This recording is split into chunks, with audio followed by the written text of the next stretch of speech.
Hey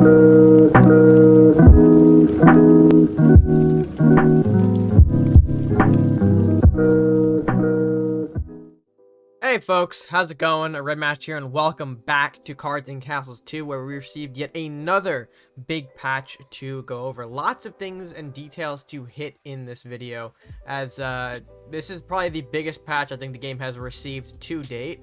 Lots of different cards changing, some classes changing, bugs resolved, all those fun things, of course, being hit in today's patch. But we're going to focus more so on the big stuff, the major changes to cards that you might want to be aware of as you progress in this next week. Of course, the tournaments are next weekend, so of course people scrambling to find out what they're going to play here. Some, of course, having their decks all altered immensely because of this change, having to find what now works and what doesn't. So there's gonna be a lot of testing over the next few days, but I'm gonna go ahead and give you some thoughts on these changes here and what I expect to happen too as the meta maybe starts to develop here. You know, I say meta, everything is very free-flowing right now, but there are certainly some new powerhouses that I think have emerged because of these latest changes. We're going to go over those as we get deeper into this video, but let's go ahead and take a look at some of the changes, starting with all of the class changes. So, of course, we're going to use Southport Slayer as a bit of a proxy here to go over the entirety of the class changes because, you know, there are quite a few to hit, but they are pretty simple, actually. See, the idea behind some of the class changes were to, I believe, simplify them so that way they're easier to understand and don't cause as much confusion, because there were little odd balls of percentages thrown in there alongside the major reason for the class's existence. I.e. the assassin here. As you can see right now, assassins are dealing double damage when backstabbing. Previously, they were also able to take some reduced counterattack damage, but that is no longer in effect. So you kind of understand that they are simplifying a lot of these classes so that way they're easier to kind of pick up on and understand here. And alongside the I guess change here, you'll notice that Southport Slayer does have a bit of an increase in health. Most of the assassins, I believe, have an increased health to accommodate for their loss of counterattack damage. I think the only other area we see a number change in the stats is with warriors. Their health has also gone up because they no longer take less damage when attacked, and so they are now getting that extra health to compensate for that. And on the topic of warriors too, they now deal 30% more damage when attacking units. Previously 20%. That is going to be a nice little increase to them, and that's going to be dangerous when we look at one of the newer cards changed later on in this video. We'll get into that when we can, but also interesting to kind of note that warriors are delivering some bigger punches now just in general. So things like Scout, which was pretty prevalent, Brynjolf, what else are the warriors here? Berserkers, I know those were running around, Master at Arms. Those units alongside other warriors are just dealing more damage, so be mindful of that. And to kind of wrap up the remaining classes that were hit in the balance here, Cavalry no longer get their flanking bonus when attacking from behind, so that only happens now on the sides. Flying units no longer take reduced counterattack damage, so while still being weak chippers, they now are going to fall a lot easier, which may reduce the power of things like Dracula and Fairy Queen. And Guardians now always just take 20% less damage when attacked here, so you can't really get around from the sides or the back to get a more stronger hit on Guardians. So now they just take a generic 20% less all around for a bit more of a defensive feel, which is, yeah, again, a nice way to kind of simplify the existing classes. Now, of course, those were the only 5 majorly changed. Any classes not mentioned on that list were pretty much set to remain the same. So things like snipers, mages, dragons, colossi, those those classes remain untouched. But overall, I think it's a great change to help simplify the state of the game just a bit further here. It's easier for people to kind of understand that the classes will do this specific thing and not have to worry about some other weird percentage that is involved in the math somehow. So hopefully we can see more people kind of picking up on sort of class bonuses and using them to their maximum efficiency. But overall, I like the change here and very curious to see how that will impact the game moving forward.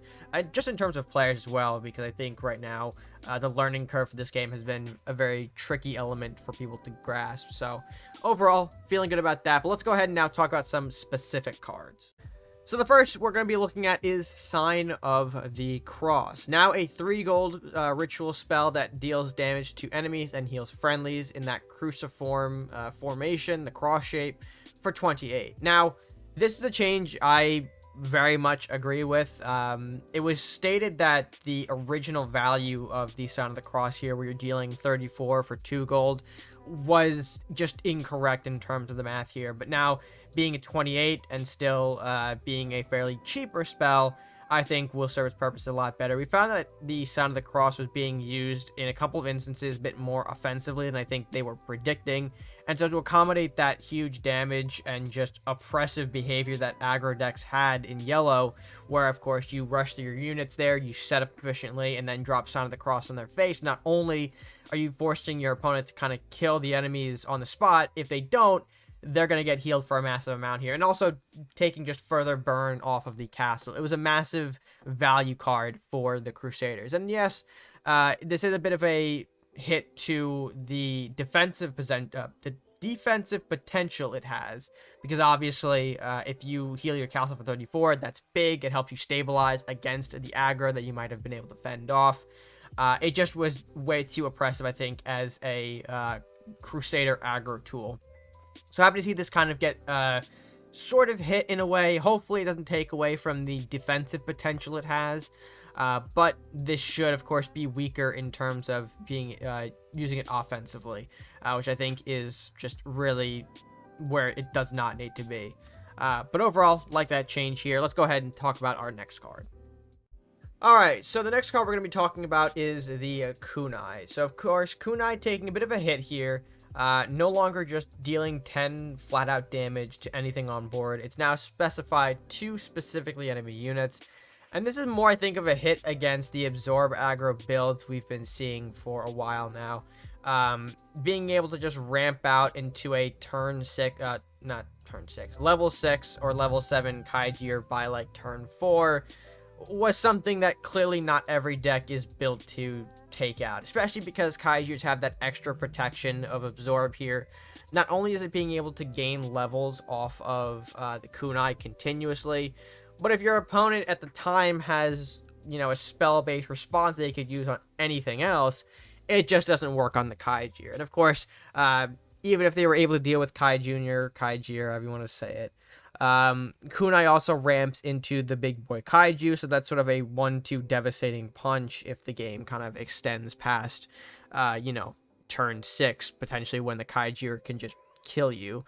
So I think it's good that the Kunai is still a viable strategy for bringing out the big boy, the King Kaiju, but also happy to see that it's just being taken away from that Kaiju strategy just a little bit. I think there are still ways you can self-buff the Kaiju in cool ways. Blaze is one card that comes to mind. I think I've kind of tried to include that a bit more recently. And with another change that we're going to get to momentarily, we might see a bit more of that take place. Again, I think we'll get into that when we get it. But I think overall, Kunai being put to just enemy units is something that I'm kind of in agreement with, again, because it was gross seeing these like level 7 Kaijus just sit on face and bop for like 3 turns straight, because hey, your opponent doesn't have the resources to out that big of a body that early in the game most of the time. So it was kind of just gross to look at. But overall, very happy with the Kunai strategy. Let's go ahead and take a look at our next card. Alright, next up, we've got probably one of my favorite changes coming into this update here, the Infernal Furnace. No longer does it have that little weird attack ability where you could tap it and it deals 5 damage to targets in front. It's now just a flat-out fire effect global buff, which is fantastic because we just put out the Craxus Flames video. So Furnace getting that increased damage is sort of a buff to that. But as well as that specific deck, I think fire effects are going to become a little bit more prevalent now just by how many there are. If you haven't already, well, I guess this is a great time to show this, but now if I type in fire damage, you'll be able to kind of see all of the different cards that have some kind of fire damage effect inside of it here. And there is a lot to talk about in here. You know, the Imp's damage, the Pyromancer's damage. Pyromancer already a strong card. That now gets buffed by multiple furnaces. All the burns here, Age, Blaze, Incinerate, all dealing more. And that's what I mentioned before with Blaze here. Combining that with the Kaijir can deliver pretty decent blow to the castle, as well as buffing up the Kaijir. So all of these sort of fire effects are going to probably make way for a lot of fire-based decks hit the board, and those are pretty viable decks, I would say. They're more focused on burn, but I mean, realistically, that's pretty fine, because, man, so many fire abilities are going to deal some incredible amounts of damage here. Eye of Flame. This thing was annoying. Think about that, just dealing 12 straight up to face. Like, ugh, man, there's a lot of potential with fire decks. I'm not going to be surprised if we're going to be seeing a bunch of those, potentially even for the upcoming tournaments, because, like I said, fire decks have been pretty useful. They've been pretty good. I've been looking at them on the side since this has been sort of shown to us, and now I think a lot of other people are going to experiment with fire as well. This is something to watch out for sure. But overall, I'm a big fan of just the furnace getting some more love and the fire effects getting more love. I guess while we're on the topic too, you could also type in, I think, lightning damage now, and you could show up with some things, right? Yeah. Unfortunately, lightning, I don't think as much as the fire has an element in the game just yet. Only about 4 cards really having to be showcased as lightning damage. Well, I guess there are more. If you just type in straight up lightning, you've got things like Yarum, Ragnar. The chain lightning does, I think, get a little bit of a boost from tempo, but overall, I think fire far outclasses lightning right now in the damage department, so you'll be seeing a lot more fire effects, if anything, and that, of course, is thanks to the change for Furnace. Love to see him just getting a bit more love in the current environment. But overall, that is all we're going to cover for Furnace. Not much else to talk about there, so let's go ahead and jump to the next card.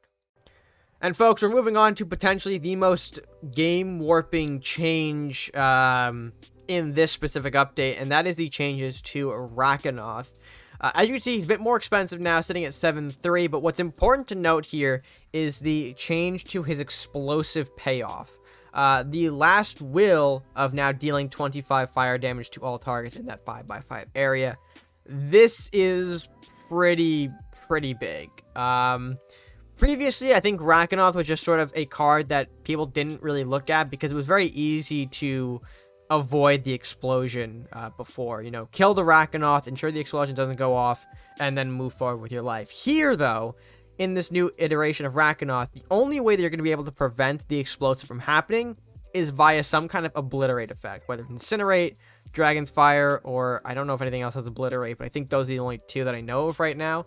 And if you don't have one of those on hand to stop Rakanoth, he will be dealing a fat explosion to a big area. And granted, with how the spawns are now and whatnot, all Rakanoth needs to do is just move up 2, sit there, maybe if you can kill him off on your own with something like a sacrifice, he'll deal a big 25 to the face, directly to the face. And of course, not only does this damage get buffed by the Furnace that we previously talked about, so you can deal, upwards of, I'm thinking right now, 4 plus 4, that's 12, so 12 to 25, about 37, I believe?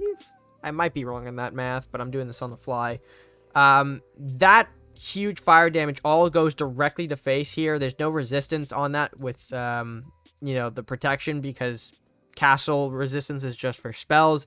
Rakanoth has an ability, so that kind of bypasses. So that's a huge chunk you'd be taking out right out of the face here. And of course, Document Forgery now has a viable payoff strategy in Rakanoth, I believe.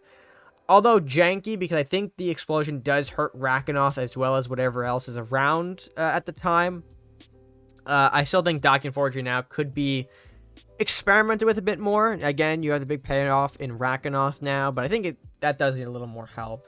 But overall, Rakanoth is probably going to be showing up a lot more in general in Warlock decks, so do keep an eye out for this. Make sure you have some responses for dragons ready, because this boy is going to be swinging in very hard, and will explode on the way out. So, absolutely massive change to Rakanoth here. Love to see him get some more love. But let's go ahead and talk about our next card. Quick change here now that I guess we'll talk about as sort of a break between the 2 big things. Rakanoth being the first. We'll get to the second after this. But Sensei no longer having agile to his ability here. Bit of a nerf. This means you can't really manipulate him before any combat phase shenanigans happen. What was great about Sensei before was that you could agile him, buff an assassin, and still have 2 actions remaining, which action manipulation can be pretty important, some people have found out. So no longer having that in Sensei is a bit of a downside now. I'm not sure if we'll see him drastically affected in any sort of placement of decks because of this. He did get a bit of an attack buff at 6'8", before I think it was like 6'7". Not a whole lot going on with Sensei, but important to kind of mention that he no longer has agile. Now I think, it does have agile actually, now that I am talking out loud here. I think, yeah, just Kondo and Ronin now are the only 2 units to have that agile keyword as part of their text here. So a bit sad, but I didn't really know if Sensei was doing much to warrant that anyway. Regardless now, Sensei no longer having the agile here, meaning he'll affect the action counters in games. So be wary of that as you proceed to use him throughout the coming games. And we mentioned another game warping change after Sensei. We're moving right down the line here to Frozen Halls. Now, Frozen Halls kind of remaining majorly unchanged, causing the Blizzard, 23 health, 2 gold, and the Vikings. But what's important now is that targets struck by friendly warriors when Halls is up are now frozen. Now, harken back to when we mentioned that the warriors now hit just a little bit harder at that 30% attack increase. When units are frozen, as you can see here, the frozen targets do take more damage here. I just want to double check if it is. Yeah, so I think frozen enemies take 20% more and deal 10% less. I think that might be a tooltip change that needs to get fixed here, so catching bugs live on camera, smile. But I think the point that I'm trying to make here is that the frozen units with the warriors mean if you're up against this, your units are going to be taking a massive beating. There's so much sort of buffs toward the warriors in the sense that you can freeze the units with a sort of weaker warrior and then smack with a harder hitting warrior, dealing not only the increased warrior bonus, but also the frozen bonus to potentially wipe out units very quickly. I know in testing, we put together a couple warrior decks that just hit really hard with the use of Frozen Halls, and I won't be surprised if more of those, as well as the Rakanoth, sort of creep into some future tournaments just because they really hit hard. It's so funny to just see things get deleted here. I remember looking at an interaction specifically in testing. I was facing down a Mordok here, had myself a Minotaur. Now, Minotaur already can beat pretty heavily, but think about it like this. I was able to freeze off the Mordok with an Arctic Explorer or something like that. My Minotaur lined up to take out the Mordok. It dealt, I think, close to like 78 to 81 damage. Somewhere in that range, either one of the two. That's a lot of damage. And imagine if that also hit Castle too. Like, that thing would be nearly gone. It's very scary how hard the warriors can hit now, and I'm not going to be surprised if we just see, you know, frozen warrior beat strategies for a few days or a few weeks, just because of how hard they hit and how easily they can help control the board as well. So, Frozen Halls, a very interesting dynamic change to kind of shake things up, and I would definitely keep my eye on this one, on this for sure, because it's gonna throw a whole lot of weight around. Absolutely. Alright, and nearly coming to the close here with the rest of the changes. We'll hit the Horseman first. I think Horseman is a minuscule change worth noting. Horseman's is now a 42 health as opposed to a 48 health. This is, I think, a nice way to make Horseman just a little bit weaker, combined with his already nuts ability of fearing enemies each combat turn. Being able to just really put some stall on the board here means that Horseman did, I think, have to be somewhat of an easier body to kill off, just because, yeah, if I'm going to be able to just sit on Horseman and fear things back, it's certainly warranted that he just becomes a little bit weaker to compensate for that. Trying to think of what, I mean, it shouldn't be too much of an issue, because I think as a level 5, it's not supposed to be super easy to get rid of, but I think now Horseman just being just that ever bit more so easier to take off the board is going to be very important, because again, his fear ability, man, absolutely nuts. And we'll see if that maybe changes sometime in the future. But for now, not so much. And we've got a bit of a weaker horseman to compensate. Overall, like that change. And let's go ahead and hit, I believe, our last change in this patch. Alright, folks, and for our final change that we'll be looking at in this video, we're going to be taking a look at Kargrom. Kargrom now going from a 40 to 45 attack power creature to a 48 to 51 attack power.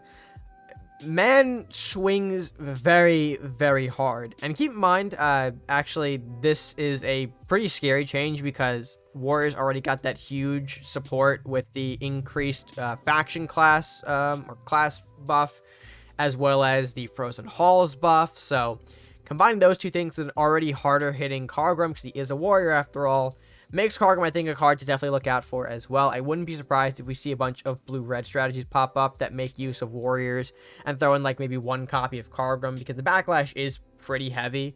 But I think just for his stat line and for how hard he hits, you might justify yourself dealing that much damage if you can control the entire game, so up to that point as well. So I think that's going to be definitely scary to look out for.